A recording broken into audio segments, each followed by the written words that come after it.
அவரோட சரீரமாகிய அப்பத்தில் நம்ம பங்கு கொள்கிறோம். அவருடைய இரத்தமாகிய திராட்சை ரசத்தில் நம்ம பங்கு கொண்டு அவருடைய சரீரமாக நம்ம வந்து அங்கத்தினராக நம்ம ஏற்றுக்கொள்ளப்படுகிறோம். ஸோ அப்படி இருக்கும்போது நம்ம வாழ்கிறதும் நம்ம மரிக்கிறதும் யாருக்காக இருக்கணும்னா இயேசு கிறிஸ்துக்காக இருக்கணும்.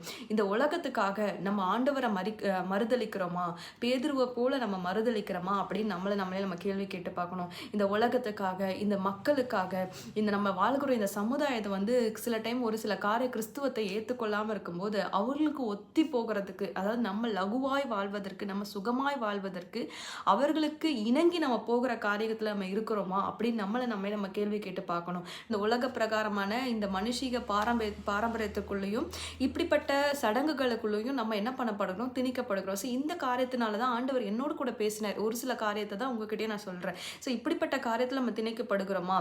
லஞ்சம் வாங்குவது மாத்திரம் பாவம் இல்லை, லஞ்சம் கொடுக்கறதும் பாவம் தான். ஸோ ஒரு சில இடத்துல வந்து லஞ்சத்தை நம்ம கொடுக்க வேண்டியதாகவும் இருக்குது. ஒரு காரியம் நம்மளுக்கு சீக்கிரமாக சட்டுன்னு ஆகணும் அப்படின்னு சொல்லிட்டு.